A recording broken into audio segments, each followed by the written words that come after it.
Are you interested in the all-new Opel Corsa, which comes as the all-electric version and also as the combustion engine version? We have both for you today, exterior and interior, everything you need to know about this new generation here on Autogefühl, your #1 resource for in-depth car reviews and your #1 community to discuss cars. Please subscribe if you haven't done so far. And now let's go in full HD, full screen and full length. Let's go.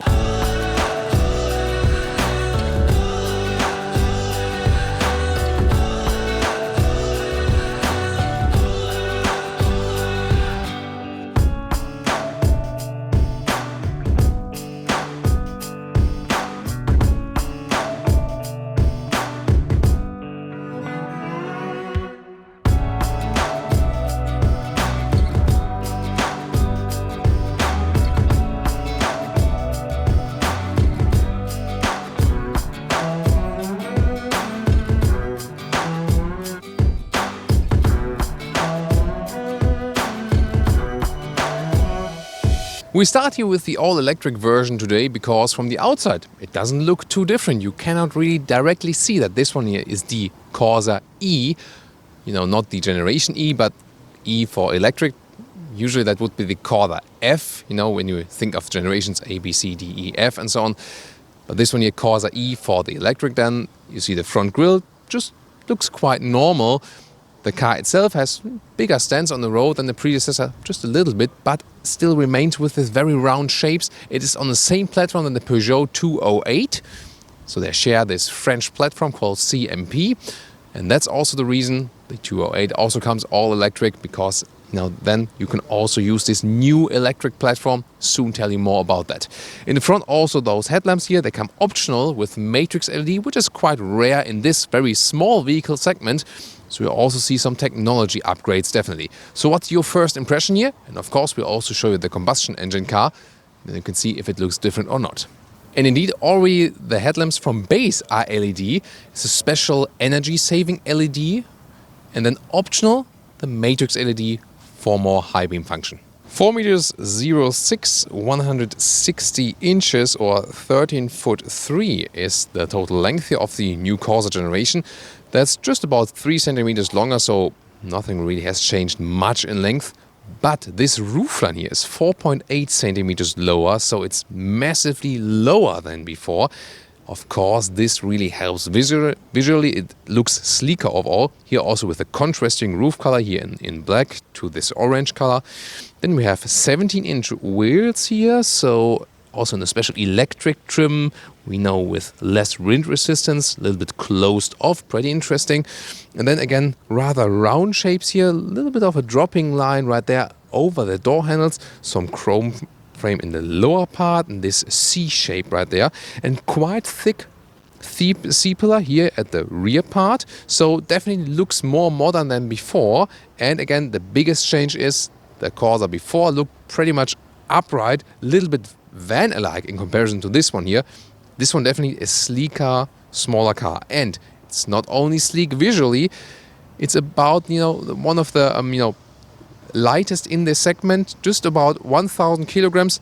Not the electric version, this one's a little bit heavier, but the general, base version. And this also helps the electric version, of course. So one of the lights in segment, that promises a lot for riding. We'll see more about that later. Today it's about exterior and interior.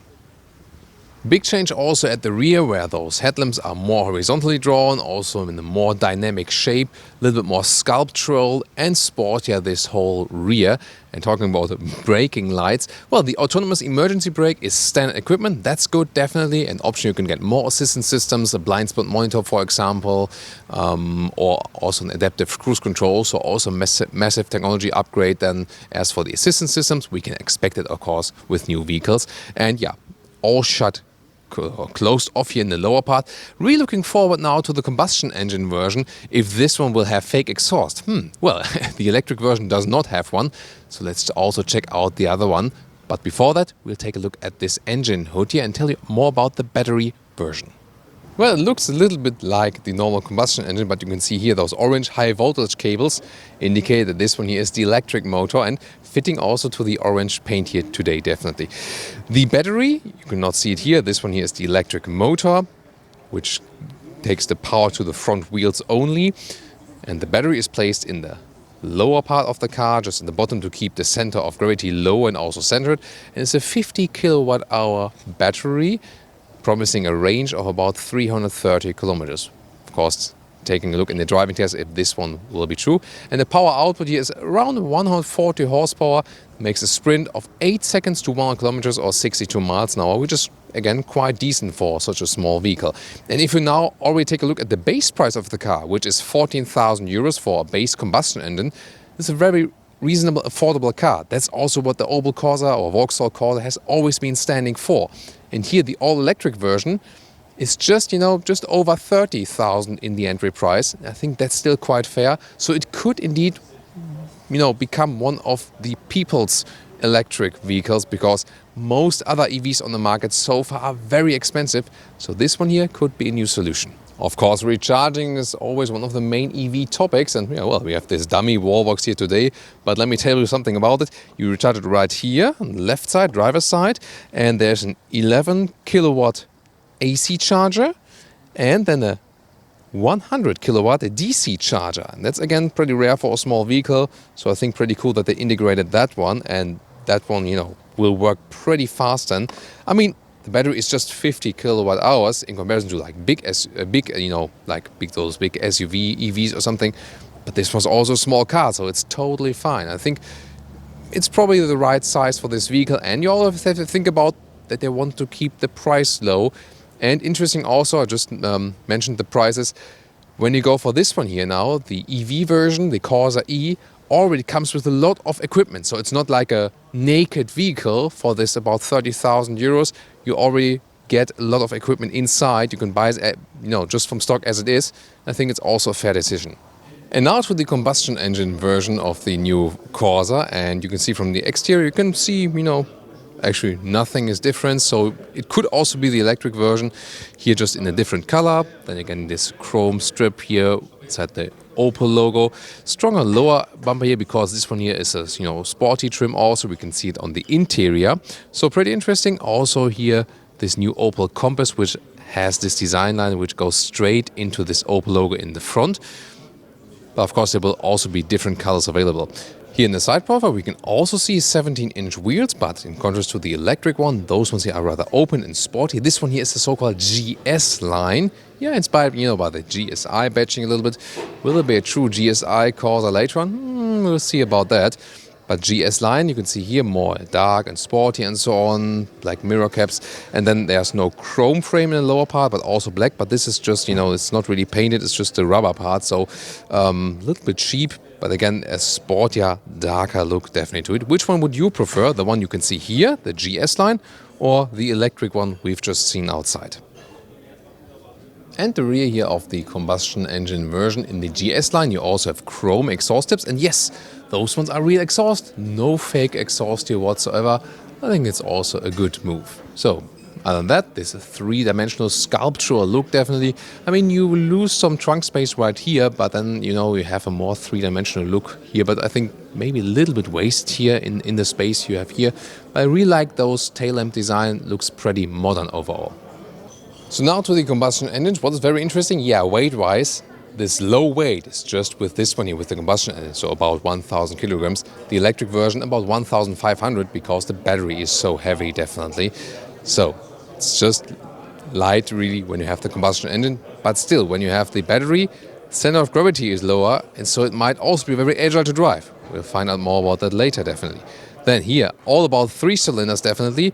This one here, a 3-cylinder petrol engine, 1.2 liters, and the horsepower figures 75, 100, optional 8-speed auto gearbox, or 130, then always with the 8-speed auto gearbox. Other than that, manual gearbox. And well, will there be a GSI at some point? I'm not sure. If it would be, then that could be a 4-cylinder 1.6 liter turbo with 220 horsepower, maybe, but we'll see about that, definitely. Other than that, it stays here with the 3-cylinder 1.2 liter turbo petrol engine, and there will also be a 4-cylinder diesel 1.5 liter with 102 horsepower. So from what you know so far, would you go still for a combustion engine Corsa, or would you already go with the electric one? Yeah, I mean, the base price is about double, but when you also put some trims in it, and then maybe have some governmental subsidies, then the electric version might not be so far away from the combustion engine.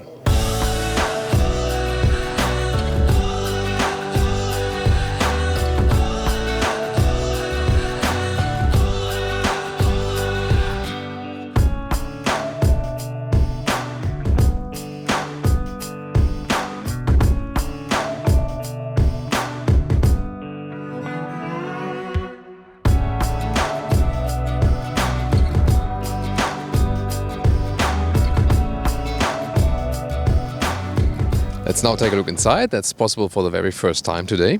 So, inside of the doors, those are hard pack materials here in the top part. Here, this is basically a soft look, but it's still hard pack. Normal window levers. Then there's reasonable space for doors, for inside the doors here for the bottles. So also big bottles will fit here. That's cool. This is the completely new interior, so that has been completely changed. The steering wheel is still typical Opel, but everything else you already see that it is, the PSA, the Peugeot Citroën heritage, so to say now, because they share the cars now, the platform. There are also completely new seats here in a beautiful mix of fabric on the inside with a little blue tone and leatherette on the outside, so it's a good idea and also animal friendly. Let's see how comfortable they are actually. And we have different trims here today, soon more to come. There's a relatively high entry sill right here. Just turn the music down. So, and then, it's a small car segment and I'm not the smallest person. And the question was also, the roofline is massively lower. What about my headroom? Well, it's actually no problem. I'm 1.86 m or 6'1". There's massive amounts of headroom left. Well, why? They put the seat more than 2 centimeters lower, so that evens it out. And they are still. I wouldn't have expected so much headroom because the car looks way sleeker than the previous generation. Well, but the seats also fall backward quite a lot. I don't like it that much, so I tend to pump it up, y'all, here, so it's a little bit straighter. You can't deny it's a small vehicle. So for taller people, it's maybe not the most comfortable one, but that's also the segment. I'm not really sure if I would take on a 1,000-kilometer road trip in that one. But definitely, when you're a little bit smaller than me, then you get along easier. What is really cool is that it's very open, also to your right side and everything. Nothing is blocking your view, so you have a good overview. So that's, first of all, a quite interesting and good impression. And more has been done to the overall cockpit. Here you already see there's an interesting structure here on top of the dashboard. That's nice, definitely. There are, of course, special EV gauges and so on. That is a little bit different, but everything you see here will be quite similar also in the combustion engine car. We're going to show that to you also very soon in the interior. Interior overview, we see a rather clean design here with the swing in the upper dashboard area. A lot of use of piano lacquer, don't like it that much, but let me already tell you, this one here is a hand-built prototype car, so if there are any issues with the build quality, it might be due to that. We'll have to see about that later in a later review then, but just to mention that too. So here you either get a 7-inch screen or this one, the top new 10-inch screen. That's then the top trim, so to say. You do everything with touch, but you have some hotkeys still, for example, for the volume or for muting, and then, for example, here you can get direct to the to the smartphone connection. Apple CarPlay or Android Auto is available, and there's also the GPS, and there you can see, unmistakably it's the PSA platform, because they use the very same platform, so very same software platform there too. This is also the vehicle area where, for example, the ASR we can activate on and off, or for the high beam and so on. It pretty much does the job here. Hotkey for Bluetooth, you can still connect your phone via Bluetooth, for example. That's possible. I think it's kept relatively easy, and the Corsa-e also has those special electric gauges. You can see where the battery is actually placed visually in the front. The motor turns the wheels, and there you can, for example, also see what's the charging, or you can time your charging. That is also possible. Well, temperature-wise, that's very interesting if we take a broader perspective once again. So pretty much hidden deep below. That's typical for Opel, by the way. It will be different in the PSA model in the Peugeot 208. You still have a separate climate unit where you can turn. I mean, you have to practice it blindfolded. Seat heating is available too, also with the strength of the wind, but it's priced pretty much low here, definitely in the car. And even lower, there's one USB supply, there's a 12-volt power supply, and Schmoozy is recharging at the moment here on my iPhone. So there's an inductive charging pad, which is indeed also working at this very moment. And a lot of space here, definitely also for big phones. This is the automatic shifting lever. I mean, there's just one gear for the electric car anyway. And, just turn it backwards to put it in D mode, or forward then to in reverse. You also have different drive modes available right here. There's a drive mode selector, Sport, Normal and Eco, that changes the throttle input, how fast it is actually responding, electric handbrake. Then this is the typical Peugeot Citroën car key. And then there are non-adaptive cup holders. And last but not least, there is an armrest with a leather red cover. It's quite fairly attached. And a small cubby hole on the inside. You can put an arm, like a hand in there, and that's it. Yeah, the steering wheel is what it makes most Opel in this car. Typical here from the controls. Here right side for the music and stuff, or the volume. Yeah, this cheap rubber I would have seen, would have liked some other stuff on there. Not sure if it's different in the normal version than later on, but I guess not. On the left side, you also have a heated steering wheel, like that option, definitely for cold winter times. And the cruise control, adaptive cruise control available, as I said earlier. So good also as for the assistant systems. Oh, this car also has the blind spot monitor. I'm seeing that at the moment. And then there are the digital instruments. There are 3.5 smaller ones available with then connection to analog instruments. I'll soon show that to you. This one here, the all digital instruments, here also connected to the electric car. And you can see the current speed. Then you also see at the background there is the GPS map. So that's pretty helpful. You have that one already included. And you also see the battery status. So I like this rather simple and clean atmosphere, the simple and clean touch. You do not have to learn this vehicle, and this also the Opel philosophy. You get in the car, start driving, and that's it, and you don't care about anything else. So now let's get in the rear, and I still have the seat as I would be driving in the front. And my tip would be to put the seat a little bit higher. That's more comfortable for the front passengers and also better for the rear ones, because here, when you are, when you have a little bit longer legs than I do, you hit it here in the top part. It's soft, so it's okay, yes, but there's a gap in the lower end, and then that would fit better to your knees when the seat here in the front would be a little bit higher. And I mean, it's a small car, it's not long, and then I think it's actually quite okay. When the seat is a little bit higher, then it would work actually quite well. Also, headroom-wise, 1.86 or 6'1", this still works. So I think they have used the space quite well they have on the inside. 2 USB supplies are in the lower part, hidden right there. Although it's an electric car, they do have something of a middle tunnel here. I'm not exactly sure why. But again, company in the rear is actually quite good. So yes, it's limited as it is right now when the seats are lower, but when they're higher, it directly fits with your knees also if you're tall. So 4 tall adults can drive in this car. Isofix at the outside parts here of each seat, and you can also use the middle seat. Let me try that. I have to spread my legs just a little bit to right and left here, and then, I'm not sure how it will fit here with the people next to me, but as all of the cushions here are very soft, French style, it's still quite okay also here in the middle to sit. So, very well usable also for passengers, definitely. Again, with my special tip for today, put the seats a little bit higher in the front, and then it will work out all fine. So the trunk is now 25 liters larger than in the predecessor, so at about 310 liters, and you can see it right there. There is the loading sill as with most small and compact hatches, so that's it. And there's of course no battery in the trunk because, again, battery is placed in the middle center floor of the car. So square dimensions, I think quite well usable. I can also show you some measurements right there.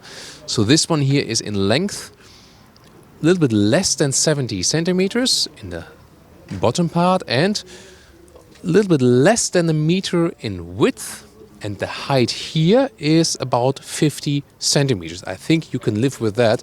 There's a cover here, and well, you can go around, of course, and flip the seats. You can also reach over here, and then you can flip it right here. and also here, so that's possible. Like this, and then you can also load through a little bit longer things. And to the seat as I would be driving, actually, that would be from here. Yeah, about 1.40 meters.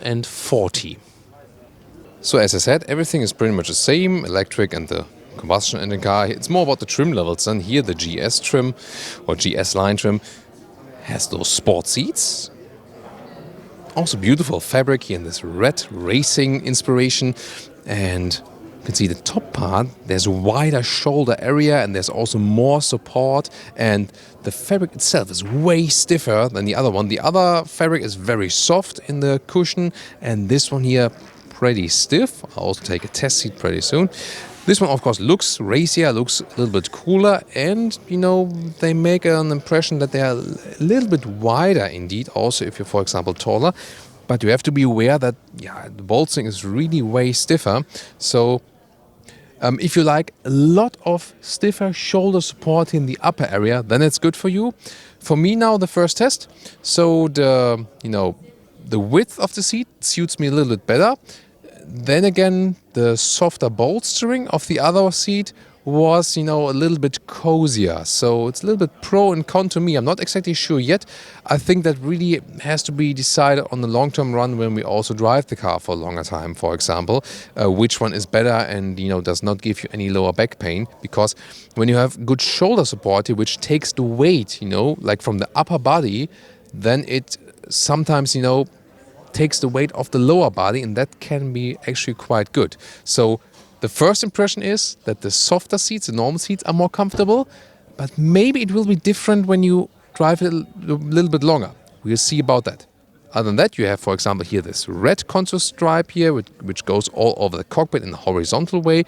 That's, for example, different. And, there's one more difference here, told you earlier. Those ones here are the analog instruments with the 3.5-inch screen. Maybe do it like this. Or maybe, can you see it better when it's like this? Yeah, you can't move the steering wheel that far in and out. So analog left and right here, RPMs left, speed on the right side, and then for fuel consumption and so on will be in the middle part. It will do just fine, I think. That's totally okay. So here you can still get analog instruments. Didn't show you how you can move the steering wheel as far, right? So up and down here with the steering wheel and in and out. But in and out is not such a far way, but I think it's still okay. So everyone can find a good seating position here. Manual here, controlled with the lower part. So yeah, very interesting. Also, I always love when when I can show different trims of all the cars. I think that's also one main characteristic here about Autogefühl. Now when I get in the rear, here with the combustion engine car, again the seating height is no different. So, I can still put a hand over my head. And here it's also the same as for the legroom. Not sure if those sport seats get you a little bit less room, but again, it's more about how high you put the seat. So when you put it higher, again, the knees fit a little bit more in this, in this hole in the seat. But yeah, and what else? You can see everything is actually quite soft as for the materials here on the inside. So yes, on the one hand, a lot of hard pack materials, also here at the inside of the doors, but everything which is from fabric is not stiff, you know what I mean? So everything you see that is from fabric can be moved and flexed quite a lot, and that's also very typical of those French platform cars we've seen over the past years from Peugeot and Citroën. So everything that is plastic is hardback, and everything that is fabric is very soft and can be moved. So overall, I think, yes, those are prototype vehicles, but I think it becomes quite clear that this car is not about build quality, so it's just mediocre, definitely in the build quality, but the price is really attractive, both for the combustion engine and for the electric version. I think it's also one of the main things about this car, that the price is finally not that high, because, we have so many premium cars on the market, and we present you here in the videos, and they are sometimes very good, but also so expensive. So I'm also really happy that we can finally show you a car which is not so heavily priced. And just as a visual proof, here the trunk is also the same in the combustion engine version. The main thing about this new generation trunk is, by the way, here, the loading entry is 7.4 centimeters wider overall, so it will be easier to get things in and out. That's the main advantage now. And what about some different colors? There are just, those models here available, and we don't have the exact color names yet, but you can see here, starting from a silver-like to a gray. This one would be the all black. Then there's the Thomas Blue available. Then also a darker blue. This was the orange we've seen outside with the electric car. And this one here is the red we see inside here with the GS-Line. And finally also white. Yes, not that warm today, and yes, this water is pretty freezing, but I always wanted to show you this setup here. It's pretty cool with all the Corsa generations so far. This one here, the Corsa-e, but not the electric one, the predecessor generation. You can see that more this van style alike still, if you compare it to the one nowadays. And then before, they always kept this very round shape. This one here, especially round shape here with the Corsa D. And then we get to the more famous models, even the Corsa C here. And of course, probably the most famous one, the Corsa B. Everyone loved the Corsa B, especially very famous, you know, like in school, in university, all the girls I knew always loved this vehicle here. Has a very friendly and round shape, the Corsa B, so pretty iconic. And of course, the very first one, the Corsa-e here in the GSI trim, so the sportier one, also with the red constructs. And if you take a look at the seats, you can't see it at the moment, and I don't want Jones to get here into the camera and make it all wet and broken, but also with the red contrast on the seats. So also cool that they kept certain iconic elements. So which one is your favorite Corsa generation so far? Please tell me in the comments. And how would you rate it to the all-new generation? Definitely, to me, the newer one is sleekest, flattest. Still, it works with the headroom on the inside of the new generation. So yeah, I mean, why not? I think it definitely looks modern and sporty and somehow still fits to this whole lineup. It's, you know, not as van-ish as the version before. It still offers decent space, definitely. So I think it fits somehow. And of course, now all electric. This is the biggest change. So back in socks and shoes. Yeah, that was a quite nice one, wasn't it? Back to this car with our conclusion for the day with the all-new Opel or Vauxhall Corsa in this new generation here. Well, of course, the crucial change is that it's available all electric and finally an electric vehicle that is affordable. That's the main thing to me about this vehicle. New generation in general, both combustion engine and electric. It's a very sleek design, a modern design. They still kept this round and friendly heritage of the Corsa generations. We've seen that earlier. But you did not lose too much headroom due to this lower roofline. That's okay. Yeah, you sit a little bit lower. So somewhat feels then also sporty on the inside, especially with those sportier, stiffer seats. The seating comfort, well, I mean, not so sure about that for taller people. For smaller people, won't be a problem. For taller people, yes, the segment in general. You know, I always have more comfort in compact or even mid-size cars. That's no wonder, definitely. I will have to test it out on the long run, which seat form, the normal one or the sport seat, is more comfortable longer term. Build quality, yeah, those are prototype vehicles, so we have to see how it plays out later. But I wasn't too keen on the build quality here today. Everything looked a little bit cheap, definitely, as for the processing quality. But then again, still look at the price. When we see a car that is double in price and say, oh, it's a great build quality, maybe it doesn't help you because you cannot afford it. So always keep it in the perspective to the price. And again, the price for this vehicle, both combustion and electric vehicle, is really good. It's a very good package. LED also pretty cool. And then optional also the Matrix LED, pretty special for this segment here, not to forget that. Then also low weight for the normal combustion engine cars. Of course, a little bit higher for the electric vehicle, but then again has an advantage. It has this lower center of gravity that could play out to be a very agile driving. Brian already tested together with Michelle this car here in driving as a camo vehicle, not the electric one, but the combustion engine. So, and they were already telling us, or even you in the video, of course, that it was a quite sporty ride for a normal Corsa. So I think that's also what we can expect from this stiffer chassis, a little bit more evolved platform. So yes, from the inside especially, it's not that much Opel anymore. It is unmistakably, you know, with this French influence now, Peugeot, Citroën, definitely. On the other hand, they, you know, especially driving-wise, want to keep some more modifications for themselves. Opel at least told us, so we have to see how that one plays out. But then again, using the same platform brings also advantages. For example, that they can now already deliver it as an all-electric version. There's still some reasonable space on the inside. Again, the most important thing is when you have the seat all the way down, you would say there's hardly any legroom left. But when you put the seat a little bit higher in the front, then there's suddenly reasonable legroom also in the rear and easier to access the trunk now if you compare it to the predecessor. Whew. So that's the conclusion here now so far. It was very interesting to me. I hope to you as well. Please also tune in next time. We'll also link some more other videos, video description also in the comments, which videos you could also check out. Also the Camo ride with Brian and Michelle. Please also subscribe again if you haven't done so far. Stick with us. Here's a great community we share here all together. See you next time. Thank you.